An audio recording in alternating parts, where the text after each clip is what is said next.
కామాఖ్యాదేవి ఎలా జన్మించిందో మీకు తెలుసా? ఒక యోనిని మనం ఎందుకు పూజిస్తామో మీకు తెలుసా? కామాఖ్యాదేవి మందిరంలో పార్వతీదేవికి ఇప్పటికీ కూడా ప్రతి సంవత్సరం ఋతుస్రావం జరుగుతుంది అని మీకు తెలుసా? ఈ ఋతుస్రావం జరిగే సమయంలో ఆలయం పక్కనే ఉన్న కొలను అంతా రక్తంతో నిండిపోతుంది అని మీకు తెలుసా? ఋతుస్రావం జరిగినప్పుడు మహిళల్ని చాలా మంది హీనంగా చూస్తూ ఉంటారు కదా.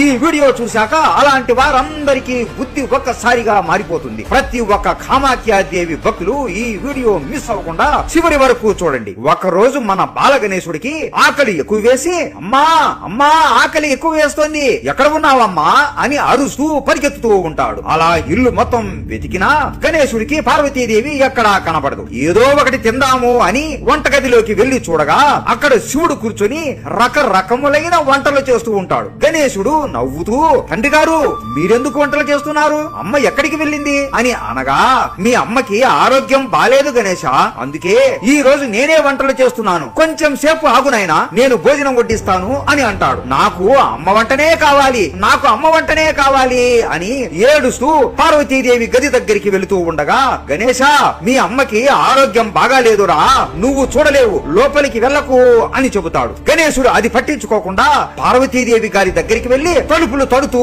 ఉంటాడు. ఎంత తలుపులు తడుతున్నా కూడా ద్వారం మాత్రం అస్సలు తెరవదు. మెల్లగా గణేశుడు కాళ్ళకి ఏదో తగులుతున్నట్లు ఆయనకి అనిపిస్తుంది. ఏంటిది అని కిందికి చూడగా గణేశుడు కాళ్ళకి రక్తం తగులుతూ ఉంటుంది. ఈ రక్తాన్ని చూసి గణేశుడు భయపడిపోతాడు. తండ్రి గారు అమ్మకి ఏమో అయ్యింది అని వెళ్లి చెబుతాడు. శివుడు నవ్వుతూ, మీ అమ్మకి ఇప్పుడు ఋతుస్రావం జరుగుతోంది, ఈ సమయంలో మీ అమ్మకి కడుపు చాలా నొప్పిగా ఉంటుంది గణేశ, ఈ సమయంలో మీ అమ్మకి మనం ఏ ఇబ్బంది పెట్టకూడదు నాయనా అని అంటూ ఉండగా గణేశుడికి భూలోకం నుండి జై కామాఖ్య జై కామాఖ్య అనే అరుపులు వినబడతాయి. భూలోకంలో ఎందుకు తండ్రి ఇలా అందరూ అరుస్తున్నారు? ఈ కామాఖ్య అమ్మ ఎవరు అని అడగగా, కామాఖ్యాదేవి అంటే మీ అమ్మ పార్వతీదేవినే గణేశ, ఆ కామాఖ్య ఆలయం మీ అమ్మదే అని చెబుతాడు. గణేశుడు ఆశ్చర్యపోతూ, అసలు ఈ ఆలయం ఏంటి, ఈ కామాఖ్య అమ్మ ఎవరు, ఈ రథం ఏంటి, ఈ ఋతుస్రావం ఏంటో నాకు అస్సలు అర్థం కావడం లేదు తండ్రి అని అడుగుతాడు. శివుడు నవ్వుతూ,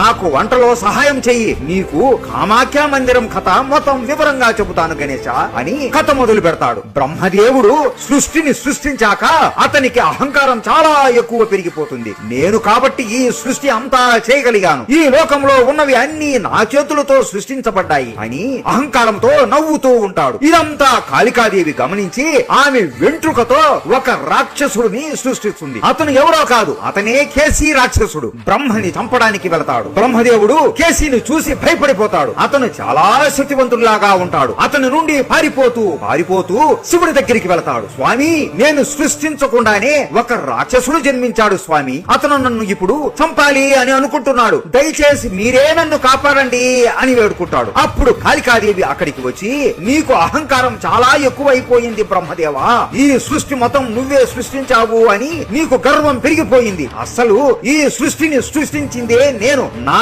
శక్తి వలనే ఈ సృష్టి చాలా ఉంది, నా శక్తి వలనే నువ్వు జీవులని సృష్టిస్తున్నావు అని కోపంతో అంటుంది. బ్రహ్మదేవుడు మోకాళ్ళ మీద పడిపోయి, నన్ను క్షమించండి అమ్మా అని వేడుకుంటాడు. కాళికాదేవి శాంతించి, నీ పాపాలని పోగొట్టుకోవాలి అంటే నువ్వు భూలోకంలో ఒక పర్వతాన్ని నిర్మించు, ఆ పర్వతం పైన దివ్యమైన యోని పీఠం నిర్మించు, ఎందుకంటే ఒక యోని నుండే కదా ఏ జీవి అయినా జన్మిస్తుంది అని చెబుతుంది. సరే అమ్మా అని బ్రహ్మదేవుడు వెంటనే ఒక పర్వతాన్ని నిర్మిస్తాడు. ఆ తరువాత ఒక దివ్యమైన యోని పీఠాన్ని కూడా నిర్మిస్తాడు. అలాగే ఆ యోని నుండి ఎప్పుడు కూడా నీరు వచ్చేలా చేస్తాడు. ఆ తరువాత కాళికాదేవి ముందుకు వెళ్లి, అమ్మా మీరు చెప్పినట్లే చేశాను తల్లి, ఆ కేసీ నన్ను చంపడానికి తిరుగుతున్నాడు, వాడిని చంపడానికి మీరు నాకు సహాయం చేస్తే కోట్ల సైన్యాన్ని నేను సిద్ధం చేస్తాను అని చెప్తాడు. కాళికాదేవి నవ్వుతూ కేసీ ముందుకు వెళ్లి నోటి నుండి గాలిని అతని మీద వదులుతుంది. అంతే, ఒక్క క్షణంలో కేసీ బండల్లో కాలిపోతూ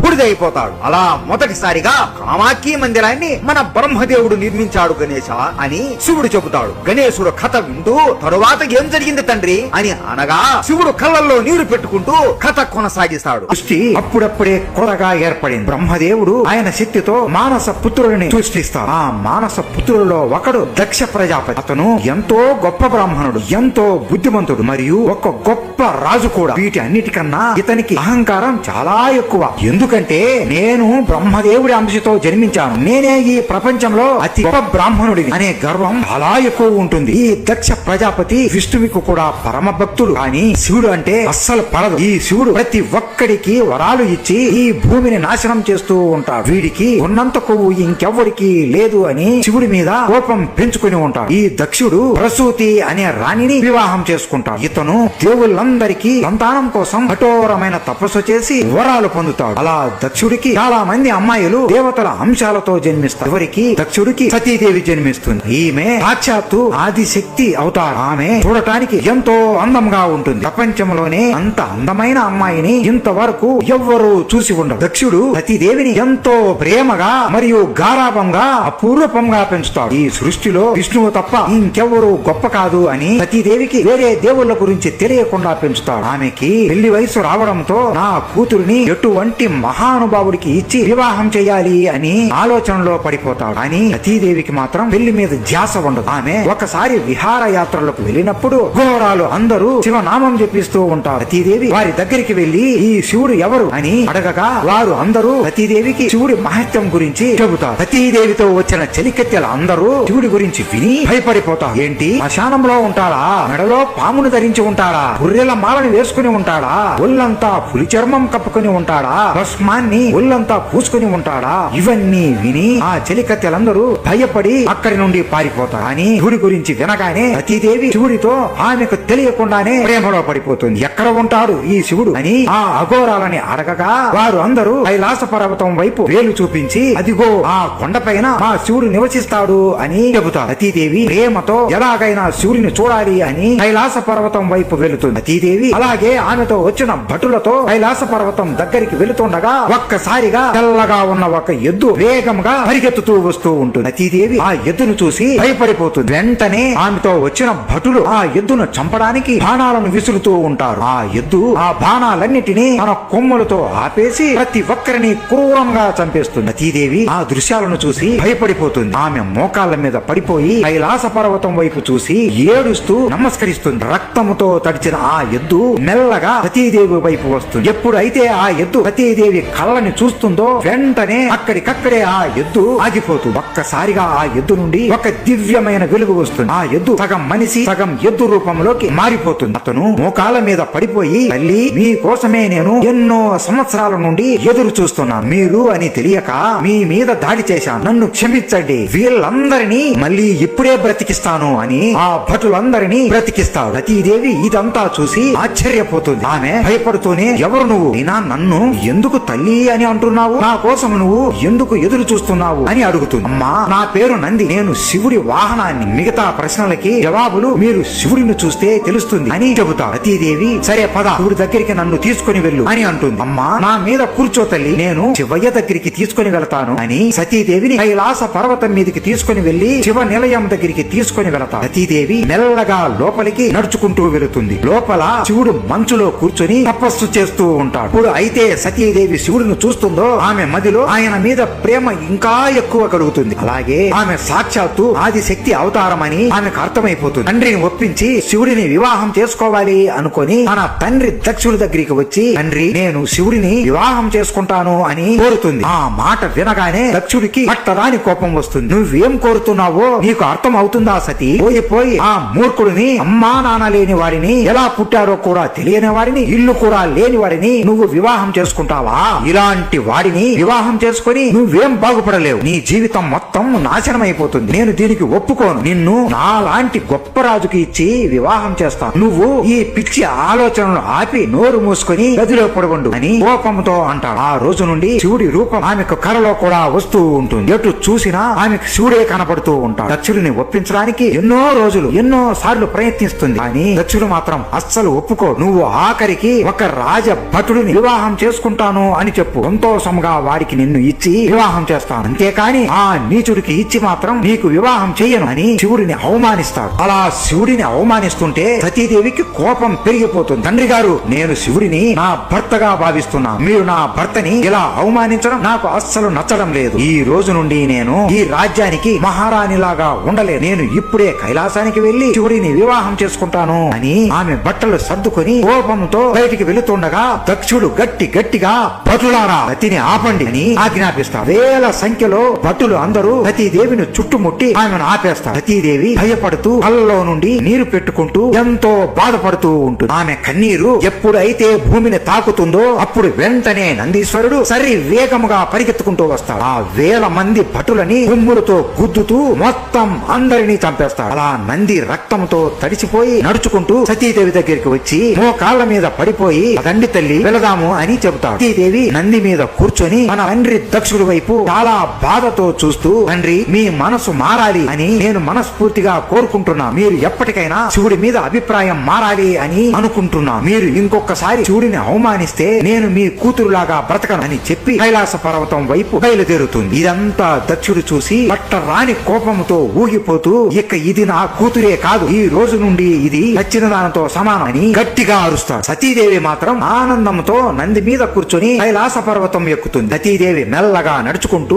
శివుడి దగ్గరికి వెళుతూ ఉంటుంది. ఆమె మదిలో ఒక సందేహం ఉంటుంది. నేను ఆదిశక్తి అని శివుడికి తెలుసో తెలియదో, నన్ను ఈ రూపంలో చూసి ఆయనకు నచ్చకపోతే ఎలా? శివుడి ప్రేమను పొందడానికి కఠోరమైన తపస్సు చేయాలి అని నందికి చెబుతుంది. అమ్మా, అవసరం లేదు, మీ కోసమే శివయ్య కోట్ల సంవత్సరాల నుండి ఎదురు చూస్తున్నాడు అని ఎంత చెప్పినా కూడా లేదు, నేను శివుడికి తపస్సు చేసి ఆయన ప్రేమ పొందుతాను అని కైలాస పర్వతం మీద ఎక్కువగా మంచు పడే ప్రాంతంలో బిల్వ చెట్టు కింద కూర్చొని శివుడి ప్రేమను పొందడానికి కఠోరమైన తపస్సు చేస్తూ ఉంటుంది. కళ్ళు తెరవకుండా రోజుకు ఒక్క బిల్వ ఆకు తింటూ తపస్సు చేస్తూ ఉంటుంది. కొన్ని రోజుల తర్వాత ఆహారం కూడా ఏమీ తీసుకోకుండా తపస్సు చేస్తూనే ఉంటుంది. సతీదేవి చుట్టూ మంచు ఏర్పడిపోయి ఉంటుంది. ఆమె మంచు గడ్డలో గడ్డ కట్టుకుపోయి ఉంటుంది. అయినా కూడా ఆమె ఆపకుండా తపస్సు చేస్తూనే ఉంటుంది. అలా కొన్ని సంవత్సరాలు గడుస్తాయి. సతీదేవి మదిలో బాధపడుతూ ఉంటుంది. నా తపస్సుకి శివుడు మెచ్చలేదు, నన్ను వివాహం చేసుకోవడం శివుడికి ఇష్టం లేదు అని బాధపడిపోతూ, శివుడు లేని జీవితం నాకు ఎందుకు, నేను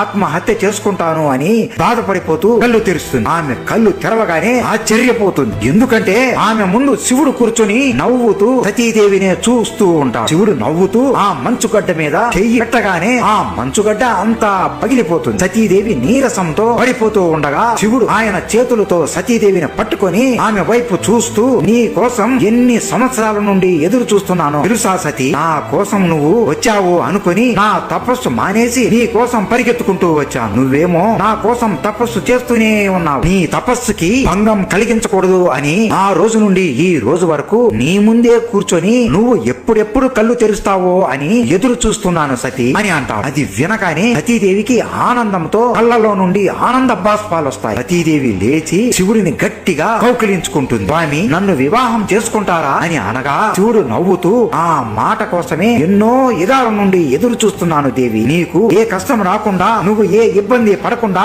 నీకు ఒక చిన్న దెబ్బ కూడా తగలకుండా ఎన్ని యుగాలైనా నిన్ను చూసుకుంటాను. ఎన్ని జన్మలు ఎత్తినా కూడా నేను నిన్ను మర్చిపోను దేవి అని మాట ఇచ్చి వివాహానికి ఒప్పుకుంటాడు. అలా ఎంతో ఘనంగా వివాహ ఏర్పాటు కైలాస పర్వతం మీద జరుగుతాయి. ఆ వివాహానికి భూత ప్రేతాత్మలు, పిశాచులు, నాగులు, దేవతలు, రాక్షసులు, భూమి మీద ఉన్న అన్ని జీవులు వస్తాయి. అలా శివుడు సతీదేవి పెళ్లి మండపంలో కూర్చుంటారు. స్వయంగా బ్రహ్మదేవుడే పురోహితుడిలాగా ఉంటూ మంత్రాలు పలుకుతూ ఉంటాడు. సాక్షాత్తు విష్ణువే ఒక అన్నలాగా సతీదేవిని కన్యాదానం చేస్తాడు. దేవతలు అందరూ సతీదేవి బంధువులలాగా ఉంటారు. రాక్షసులు అందరూ శివుడు బంధువులలాగా ఉంటారు. అలా సతీ శివుడు వివాహం నిండు పౌర్ణమి రోజు జరుగుతుంది. ఇలా వీరి ఇద్దరికి వివాహం జరిగిన రోజున మనం మహాశివరాత్రి లాగా కూడా జరుపుకుంటున్నాం. సతీదేవి ఆ క్షణంలో ఎంత సంతోషంతో ఉంటుందో అంతే బాధతో కూడా ఉంటుంది. తన తండ్రి దక్షుడికి పెళ్లి ఆహ్వానం పంపినా కూడా పెళ్లికి రాలేదు అని మనసులో బాధపడిపోతూ ఉంటుంది. దక్షుడికి సతీదేవి వివాహం జరిగిపోయింది అని తెలియగానే శివుడి మీద మరింత కోపం పెరిగిపోతుంది. ఆ రోజు నుండి సతీదేవి మరియు శివుడు ఎన్నో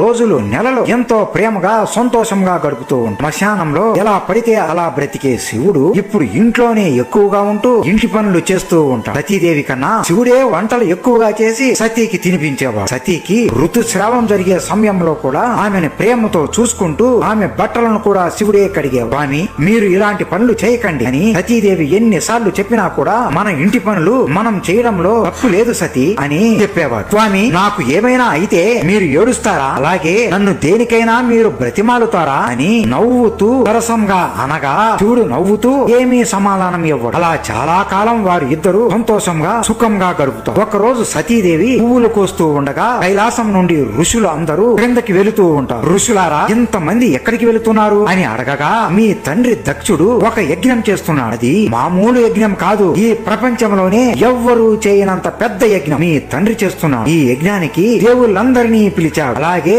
భూమి మీద ఉన్న ఋషులందరినీ మరియు మహారాజులందరినీ పిలిచాడు తల్లి అని చెబుతాడు. అది విని సతీదేవికి ఎంతో బాధ వేస్తుంది. నా తండ్రి ఇంత గొప్ప యజ్ఞం చేస్తుంటే సొంత కూతురైన నన్ను అలాగే ఆయన అల్లుడిని ఎందుకు పిలవలేదు అని చాలా బాధపడిపోతుంది. కానీ ఈ యజ్ఞం శివుడిని మరియు సతీదేవిని అవమానించడానికి అలాగే దక్షుడి ముందు వీరి ఇద్దరు పురుగులతో సమానం అనేలా ఆయన గొప్పతనం చూపించుకోవడానికే చేస్తున్నాడు. ఇది తెలియక సతీదేవి బాధపడిపోతూ శివుడి దగ్గరికి వెళ్లి మొత్తం విషయం చెబుతుంది. శివుడు ఇది విని, దేవి నువ్వు బాధపడకు, నీ తండ్రి కావాలనే ఇదంతా చేస్తున్నాడు దేవి అని అనగా, ఇలాంటి యజ్ఞాలకి ఒక్కొక్క కుటుంబాన్ని అదే పనిగా పిలవరు కదా స్వామి, అందుకే మా తండ్రి మనమలిద్దరిని మళ్ళీ అదే పనిగా పిలవలేదు. పదండి స్వామి, పద మనమిద్దరము కూడా వెళదామని కోరుతుంది. అయ్యో సతీ, మీ తండ్రి ఖచ్చితంగా ఏదో పన్నాగం వేసి ఇలా చేస్తున్నాడు అని ఎంత చెప్పినా కూడా ఆమె బాధపడుతూ ఉంటుంది. ఆమె బాధను చూసి శివుడికి కూడా చాలా బాధ వేస్తుంది. నాకైతే నువ్వు వెళ్ళడం ఇష్టం లేదు సతీ, సరే నువ్వు యజ్ఞానికి వెళ్ళు, నేనైతే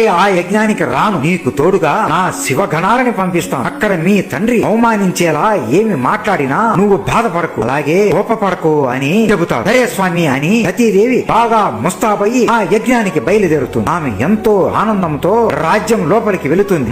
ఆ యజ్ఞం మామూలుగా ఉండదు. సృష్టిలో ఉన్న ప్రతి ఒక్క దేవుడు ఆ యజ్ఞానికి వచ్చారు. ప్రతి ఒక్క బ్రాహ్మణుడు అక్కడ ఉన్న శివగణాలతో మీరు చాలా మంది ఉన్నారు కదా, మీరు అందరూ బయటనే ఎదురు చూస్తూ ఉండండి అని సతీదేవి చెప్పి తండ్రి గారిని చూద్దాం అని మహల్ వైపు వెళుతుంది. సతీని దక్షుడు చూడగానే ఆనందంతో పరిగెత్తుకుంటూ వచ్చి ఆమెను హత్తుకుంటాడు. కళ్ళలో నుండి నీరు కారిపోతూ బాధతో, ఎలా ఉన్నావు తల్లి, నువ్వు నిన్ను చూసి ఎన్నో రోజులవుతోంది, నీకు ఇన్ని రోజులు మీ నాన్న అస్సలు గుర్తుకు రాలేదా, అస్సలు మా అల్లుడు ఎక్కడ, అల్లుడిని ఒక్కసారి కూడా చూడలేదు, నా అల్లుడి కాళ్ళు కడిగి ఆ నీటిని నా తల మీద వేసుకోవాలి, ఇలా మా తండ్రి బాధపడిపోతాడేమో అని సతీదేవి ఆనందంతో నవ్వుతూ తన మనస్సులోనే ఇలా గొప్పగా ఇవన్నీ ఊహించుకుంటూ వెళుతూ ఉంటుంది. కానీ మహల్ బయట ఉన్న దృశ్యాన్ని చూసి ఒక్కసారిగా ఆమె ముఖంలో ఉన్న సంతోషం మొత్తం అదృశ్యమైపోతుంది. మహల్ ముందు కొంతమంది శివుడి రూపంలో బట్టలు ధరించి ఉంటారు. వారు ఎంతో లావుగా ఉంటారు. శివుడి మెడలో పాముకు బదులు వీరి మెడలో చెప్పుల దండ ఉంటుంది. వారి పక్కన ఇలా రాసి ఉంటుంది, వీరిని ఎవరు అయితే చెప్పుతో కొడతారో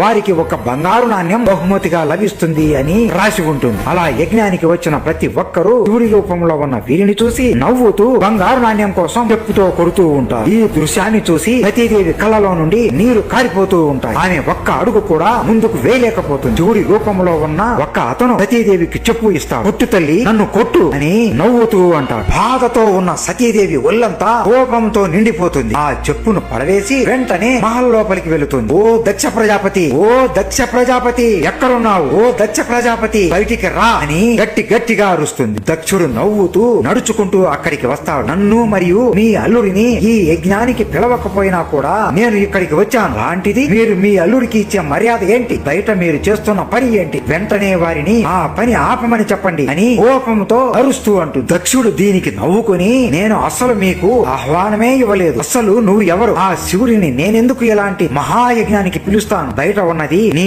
మొగుడి నిజ స్వరూపం అని హేళన చేస్తూ ఆమె జుట్టును గట్టిగా పట్టుకొని, నా వల్లే నువ్వు ఈ భూమి మీద పుట్టావు, లాంటిది నువ్వు నన్ను వద్దు అనుకుని ఆ నీచుడైన శివుడి కోసం వెళతావా, అప్పుడే ఏం చూశావు, ఇంకొంతసేపు ఉంటే బయట ఉన్న వారు బట్టలు లేకుండా తిరుగుతుంటే వారిని గొడ్లతో మరియు చెప్పులతో కొడతారు అని హేళన చేస్తూ నవ్వుతారు. అలా అక్కడున్న రాజులు అందరూ సతీదేవిని చూస్తూ నవ్వుతారు. అది విన్న సతీదేవి గుండె పగిలిపోతుంది. ఆమె కళ్ళల్లో నుండి నీరు కారిపోతాయి అని కాసేపటికి ఆ నీరు కాస్త అగ్ని బిందువులలాగా మారిపోతాయి. ఆమె కంటిలో నుండి అగ్ని జ్వాలలు వస్తూ, ఓ దక్ష ప్రజాపతి, నేను నీ వలనే పుట్టాను అని చెప్పావు కదా, నా భర్తని అవమానించేవాడి కూతురిలాగా నేను ఈ భూమి మీద తిరుగుతూ ఉంటే నన్ను అందరూ దక్షుడు కూతురు సతీదేవి అని పిలుస్తా. ఆ పిలుపు నాకు అస్సలు వద్దు, భర్తని అగౌరవపరిచేవాడి కూతురిలాగా నేను అస్సలు బ్రతకలేనని ఆమె నమస్కరించి గట్టిగా ఓం నమః శివాయ, ఓం నమః శివాయ అని మరిస్తూ ఆమె శక్తి మొత్తం ఉపయోగిస్తుంది. మొదటిగా ఆమె కళ్ళ నుండి అగ్ని జ్వాలలు వస్తాయి, ఆ తరువాత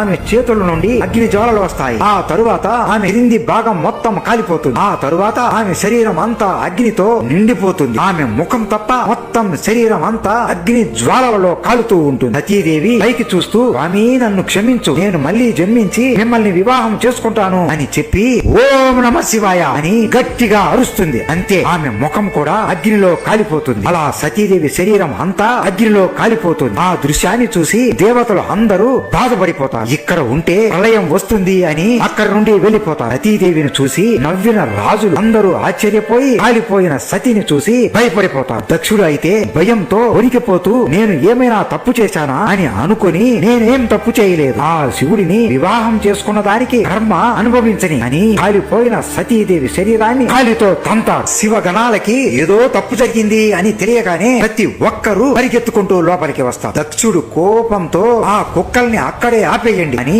భటులని పంపిస్తాడు. అలా శివగణాలకి ఆ భటులకి మధ్య కఠోరమైన యుద్ధం జరుగుతుంది. అని దక్షుడు కోపంతో ఆ శివగణాలని ఆయన శక్తులతో ఆపేస్తాడు. ఎవరు వస్తాడో రాని వారిని నా చేతులతోనే చంపి ఈ యజ్ఞంలోనే నెయ్యికి బదులుగా వాడి రక్తం అలాగే వాడి తలను వేస్తాను అని అరుస్తూ అంటాడు. ఇదే సమయంలో ప్రశాంతంగా ఉన్న కైలాస పర్వతం అంతా మెల్లగా దద్దరిల్లిపోతూ శివుడు కళ్ళు మూసుకొని తపస్సు చేస్తూ ఉంటాడు. ఏదో తప్పు జరిగింది, సతీకి ఏమో అయ్యింది అని అనుకుని ఆయన కళ్ళు మూసుకొని దక్ష యజ్ఞంలో జరుగుతున్నది అంతా చూస్తాడు. శివుడికి జరిగిన అవమానం అలాగే సతికి జరిగిన అవమానం అంతా ఆయన కళ్ళ ముందు కనపడతాయి. ఆయన శరీరం అంతా దద్దరిల్లిపోతూ ఉంటుంది. ఆయన కళ్ళ నుండి నీళ్లు కారిపోతాయి. ఒక్కసారిగా కళ్ళు తెరుస్తాడు. అంతే, ఆయన కళ్ళ నుండి అగ్ని జ్వాలలు వస్తాయి. గట్టి గట్టిగా అతి అతి అతి అని బాధతో అరుస్తాడు. ఆయనకి ఏం చేయాలో తెలియట్లేదు. ఇంతవరకు ఆయన ఇంత బాధ ఎప్పుడు అనుభవించి ఉండడు. గట్టి గట్టిగా ఏడుస్తూనే ఉంటాడు. ఆ ఏడుపుకి భూమి మరియు ఈ సృష్టి మొత్తం దద్దరిల్లిపోతూ ఉంటుంది. బ్రహ్మలోకంలో ఉన్న బ్రహ్మదేవుడు శివుడి బాధని చూడలేకపోతాడు. వైకుంఠంలో ఉన్న విష్ణువు తన చెల్లి సతీదేవి చావును చూసి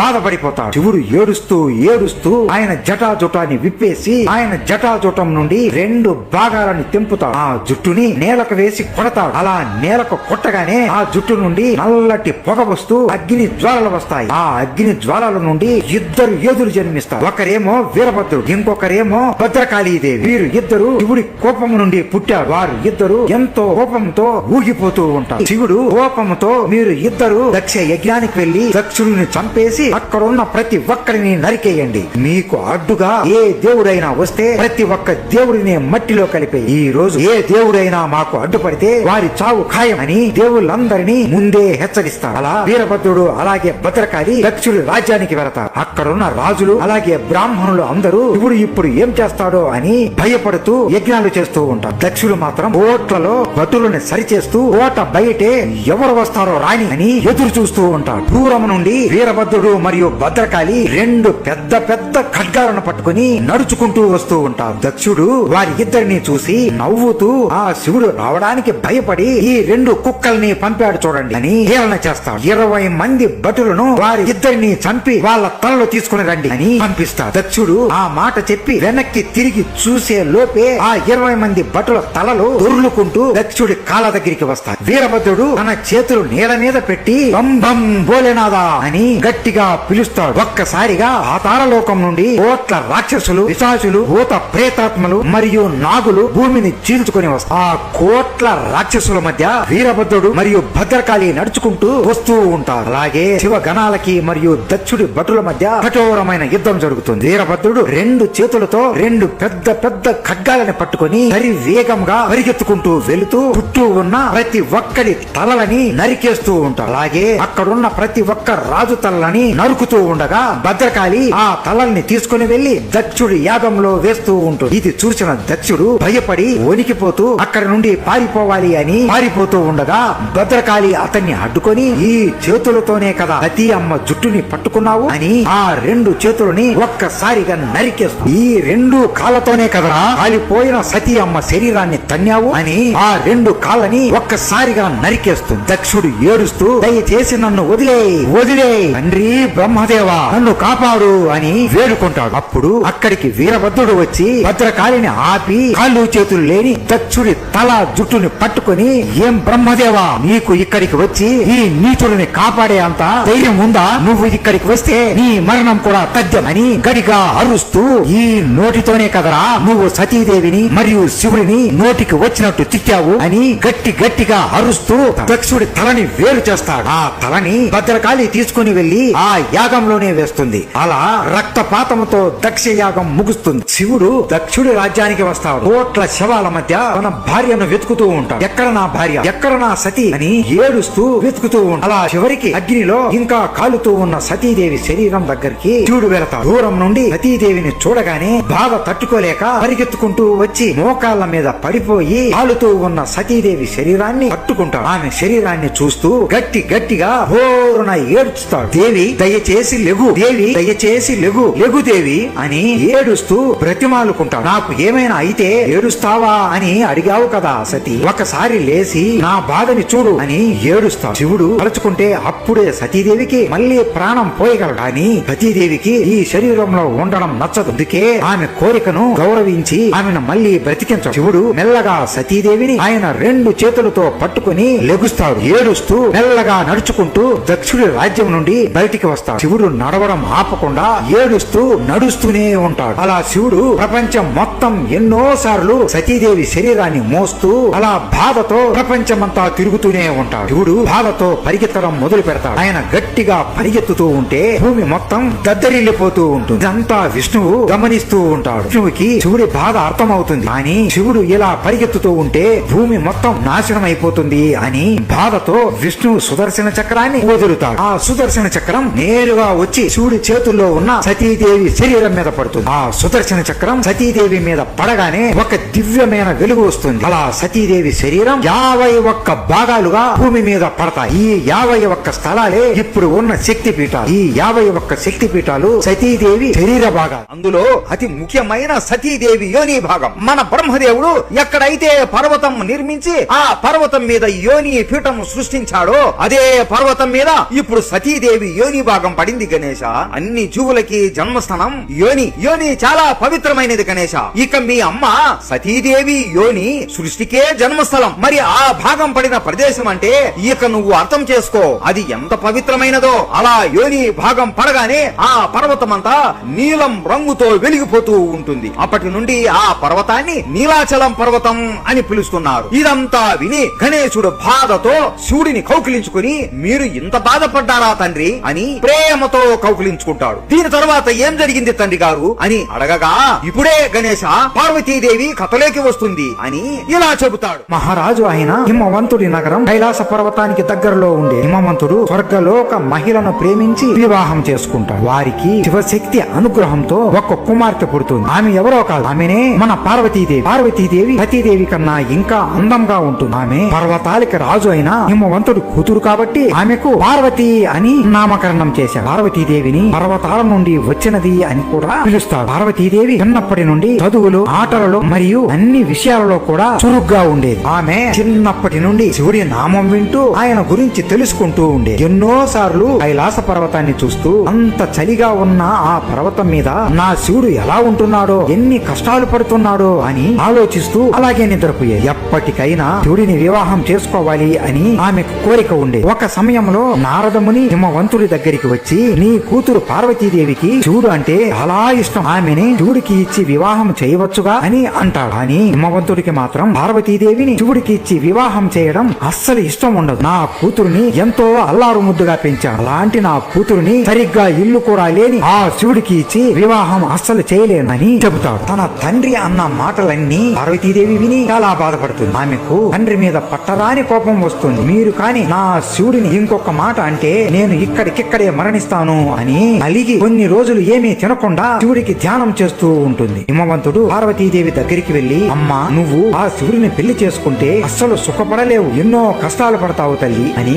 ఎన్నో మాటలు చెప్పి ఆమె బుద్ధిని మార్చాలి అని ఎంతగానో ప్రయత్నిస్తా. అని పార్వతీదేవి మాత్రం ఎన్ని చెప్పినా కూడా నేను ఆ శివుడినే పెళ్లి చేసుకుంటా అని అంటూనే ఉంటుంది. అప్పుడు హిమవంతుడు ఇక చేసేది ఏమీ లేక కూతురి మీద ఉన్న ప్రేమకి లొంగిపోయి సరే నేను వివాహానికి ఒప్పుకుంటున్నా, పద కైలాసానికి వెళ్లి వివాహ సంబంధం శివుడితో మాట్లాడదాము అని పార్వతీదేవిని తీసుకుని కైలాస పర్వతాన్ని ఎంతో కష్టపడి ఎక్కుతారు. మొత్తానికి శివుడి దగ్గరికి వెళతారు. శివుడు ధ్యానం చేస్తూ ఉంటాడు. అతని శరీరం అంతా మంచుతో కప్పిపోయి ఉంటుంది. పార్వతీదేవి శివుడిని చూడగానే ఆమె హృదయం ఎంతో వేగంగా కొట్టుకుంటుంది. ఆమె సిగ్గుతో శివుడి వైపే చూస్తూ ఉంటుంది. హిమవంతుడు శివుడి దగ్గరికి వెళ్లి నా కూతురు పార్వతి మిమ్మల్ని ప్రేమిస్తుంది, మిమ్మల్నే వివాహం చేసుకోవాలి అని పట్టుపట్టింది, మీకు ఈ సంబంధం సమ్మతమైతే వివాహం పెట్టుకుందాము అని అనగా శివుడు ధ్యానం నుండి అస్సలు బయటికి రాడు. హిమవంతుడికి కోపం వస్తున్నా కూడా కూతురు మీద ఉన్న ప్రేమతో సహనంగా ఉంటాడు. అప్పుడు పార్వతీదేవి శివుడి ముందు మోకాళ్ళ మీద పడిపోయి మీరు నన్ను మీ భార్యగా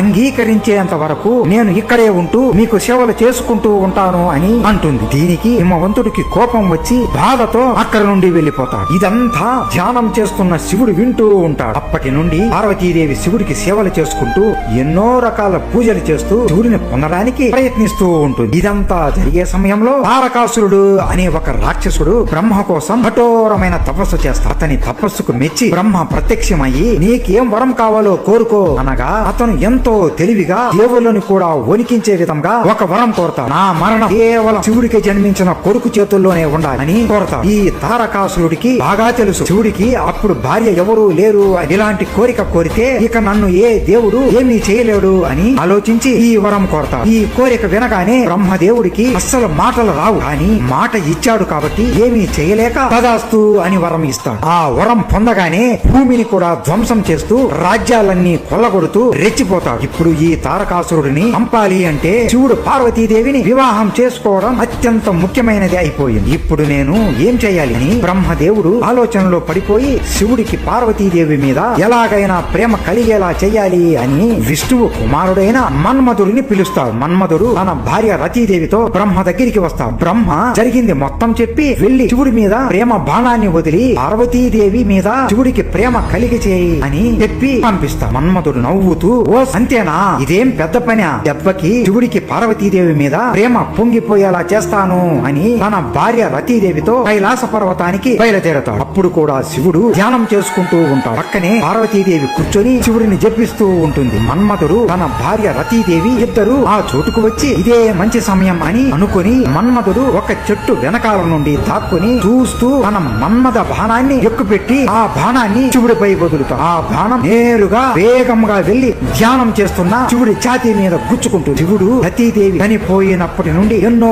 వందల వేల సంవత్సరాల నుండి ఆపకుండా తపస్సు చేస్తూ ఉంటాడు. ఎప్పుడు అయితే ఆ బాణం శివుడి ఛాతీ మీద తగులుతుందో ధ్యానం చేస్తున్న శివుడు ఒక్కసారిగా వేగంగా ఊపిరి పీల్చుకుంటూ ఆయన రెండు కళ్ళు తెరుస్తాడు. ఆయన కళ్ళు అగ్ని జ్వాలలాగా రగిలిపోతూ ఉంటాయి. వందల సంవత్సరాల నుండి ధ్యానం చేస్తున్న నాకు భంగం కలిగిస్తావా అని కోపంతో ఎదురుగా ఎవరు ఉన్నారో అని కూడా చూడకుండా ఆయన మూడవ కన్ను కోపం మరియు క్రోధంతో తెరుస్తాడు. అంతే ఆ మూడవ కన్ను నుండి అగ్ని జ్వాలలు వేగంగా వచ్చి మన్మధుడి శరీరం మీద పడతాయి. అంతే మన్మధుడి శరీరం అంతా అగ్నితో నిండిపోయి అతని చర్మం, అతని చేతులు, కాళ్ళు, తల మొత్తం అగ్నిలో కాలిపోయి బూడిదైపోతాడు. అలా ప్రేమకి దేవుడైన మన్మధుడు భస్మమైపోతాడు. అలా మన్మధుడు మరణించాక అతని భార్య మా కాళ్ళ మీద పడిపోయి వేడుకోగా మన్మధుడికి మళ్లీ ప్రాణం పోశాము. కానీ ముందు ఉన్నంత అందం అతనికి రాదు. అప్పుడు మన్మధుడు ఈ నీలాచలం పర్వతం మీదకి వెళ్లి యోని పీఠం దగ్గర కూర్చొని తపస్సు చేస్తాడు. అలా మన్మధుడు మళ్లీ ముందు అందాన్ని పొందుతాడు. అలా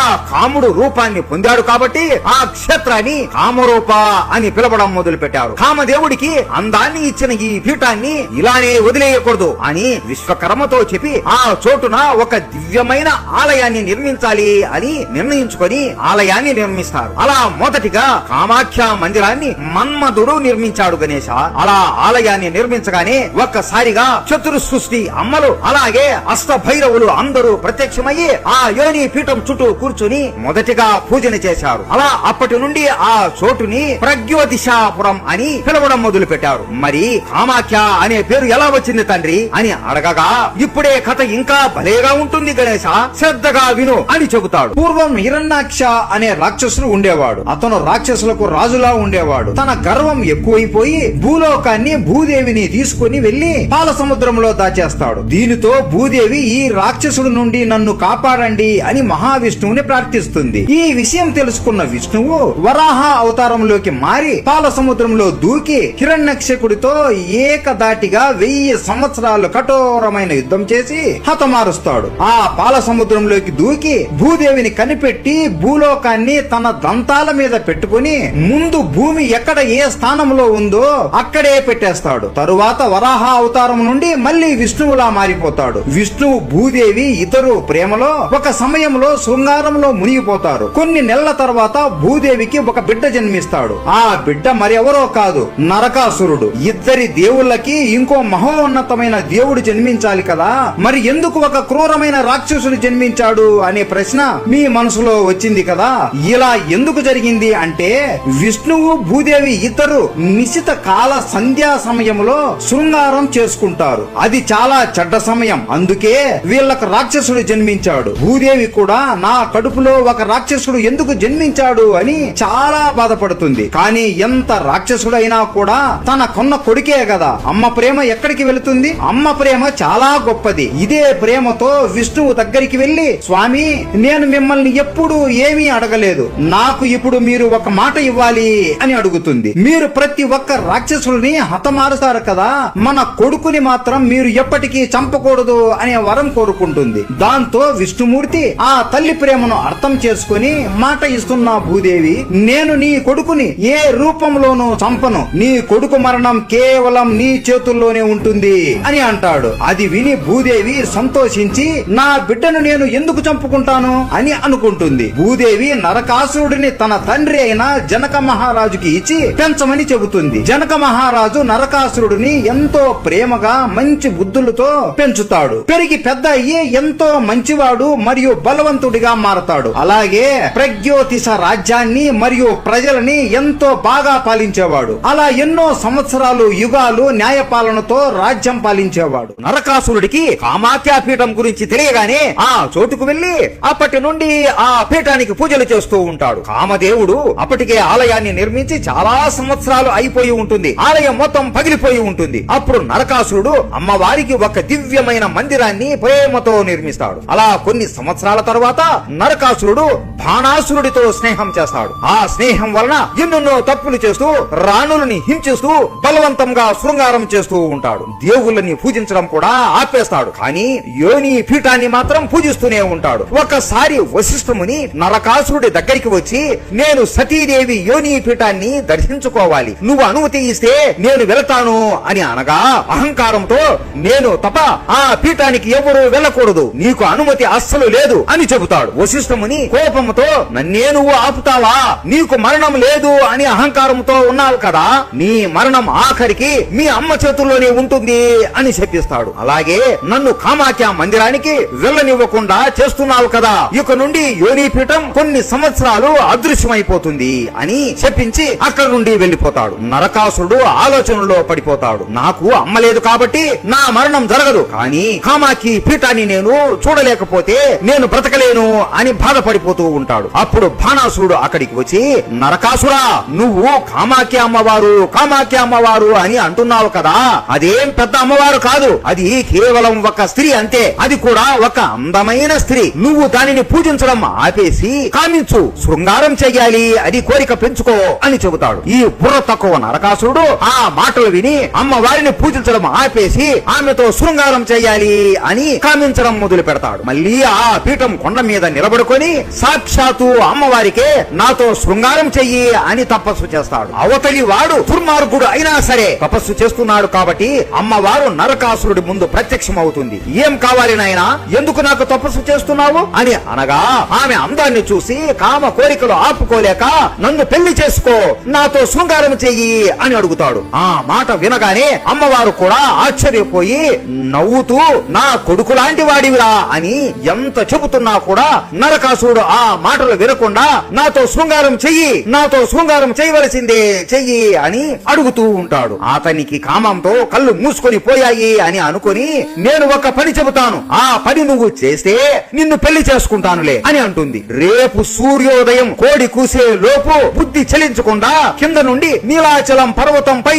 వరకు మెట్లు కట్టు, అలా నువ్వు కడితే నీ కోరిక నేను తీరుస్తాను అని నవ్వుతూ అంటుంది. ఓస్ ఇంతేనా, ఓస్ ఇదంత పని అని నవ్వుతూ మొత్తం శిల్పులతో రేపు ఉదయం కోడి కూసే లోపే కింద నుండి పై వరకు మెట్లు కట్టండి అని ఆజ్ఞాపిస్తాడు. వెంటనే శిల్పులు మరియు నరకాసురుడు అందరూ మెట్లను నిర్మిస్తూ ఉంటారు. కొద్దిసేపటికి చాలా వరకు మెట్లని కట్టేస్తారు. నరకాసురుడు నవ్వుతూ, ఇక నన్ను ఎవ్వరూ ఆపలేరు అని నవ్వుతూ ఉంటాడు. అమ్మవారు ఇదంతా చూసి ఒక కోడిని పట్టుకొని దాని చెవిలో ఒక మాట చెబుతుంది. ఆ కోడి వారి దగ్గరికి వెళ్లి గట్టిగా అరుస్తుంది. అయ్యో, అప్పుడే తెల్లవారిపోయిందా అని నరకాసురుడు అక్కడికక్కడే కుప్పకూలిపోతాడు. అలా బాధతో కట్టిన మెటని అక్కడే వదిలేసి వెనక్కి తిరిగి వెళ్లిపోతూ ఉంటాడు. కానీ కొంత సమయానికి సూర్యోదయం అవుతుంది. అప్పుడు నరకాసురుడికి అర్థమవుతుంది, ఈ కోడి కావాలనే ఇలా చేసింది అని. కోపంతో నరకాసురుడు ఆ కోడిని పట్టుకుని అతి ఘోరంగా చంపేస్తాడు.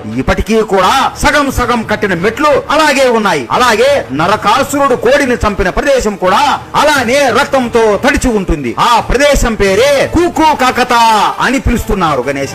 అలా దీని తర్వాత ఇతను 16,000 మంది ఆడవాళ్ళని బంధించి బలవంతంగా శృంగారం చేస్తూ ఉంటే ఈ నరకాసురుడికి మన సత్యభామ చంపేస్తుంది గణేశ. అలా కొన్ని వందల సంవత్సరాలు గడుస్తాయి. వశిష్ఠముని శాపం తొలగిపోయి మళ్ళీ ముందులాగా యోని పీఠం అందరికీ కనబడేలా ప్రత్యక్షం అవుతుంది. దీని తర్వాత చాలా సంఘటనలు జరిగాయి. చివరికి కలియుగంలో 9వ శతాబ్దంలో కోచ్ వంశంలో జన్మించిన నారాయణుడు ఎంతో ప్రేమతో ఆలయం నిర్మించాడు గణేశ. ఇప్పటికీ కూడా ప్రతి సంవత్సరంలో 3 రోజులు మీ అమ్మకి ఋతుస్రావం జరిగే సమయంలో కామాఖ్య మందిరంలో ఉన్న యోని నుండి రక్తం వస్తూ ఉంటుంది. ఈ 3 రోజులు ఆలయాన్ని మూసేసి అంబుబుచ్చి మేళా పండుగ ఎంతో ఘనంగా జరుపుకుంటారు. అలా రథం వచ్చే సమయంలో ఈ ఆలయం వెనకాల ఉండే కొలను అంతా రథంతో తడిచిపోతుంది గణేశ. ఈ సమయంలో మీ అమ్మ చాలా బాధపడుతూ ఉంటుంది. మీ అమ్మనే కాదు, ఈ ఋతుస్రావం జరిగే సమయంలో ప్రతి ఒక్క ఆడవాళ్ళు ఎన్నెన్నో కష్టాలు ఎవరికి చెప్పుకోలేక నొప్పులు భరిస్తూ ఉంటారు. ఇలాంటి సమయంలో వారి దగ్గర మనం ఏ పనులు చేయించకుండా వాళ్ళకి కష్టాలు పెట్టకుండా ప్రేమతో చూసుకోవాలి. ఈ ఋతుస్రావం జరిగే సమయంలో ఆడవాళ్ళని నీచంగా చూడకుండా వాళ్ళ ఇంట్లో కూడా మన పార్వతీదేవినే ఉంది అనుకొని వాళ్ళని ప్రేమగా గౌరవంగా చూసుకోవాలి. అందుకే ఈ రోజు నేను వంటలు చేస్తున్నాను అని నవ్వుతూ అంటాడు. గణేశుడు ఈ విషయాలు అన్ని తెలుసుకుని శివుడికి వంటలు చేయడానికి సహాయం చేస్తాడు. అలా కొంత సమయంలో శివుడు మరియు గణేశుడు ఎన్నెన్నో వంటలు చేస్తారు. పార్వతీదేవి గది నుండి రథం రావడం కూడా ఆగిపోతుంది. శివుడు గది దగ్గరికి వెళ్లి లోపలికి రానా పార్వతి అని లోపలికి వెళతాడు. ఆయన వెనకాలే గణేశుడు తొంగి తొంగి పార్వతీదేవిని చూస్తూ ఉంటాడు. అమ్మా, నీకు ఇప్పుడు ఎలా ఉంది? నొప్పులు ఏమీ లేవు కదా? నీకేం కావాలో చెప్పు అమ్మా,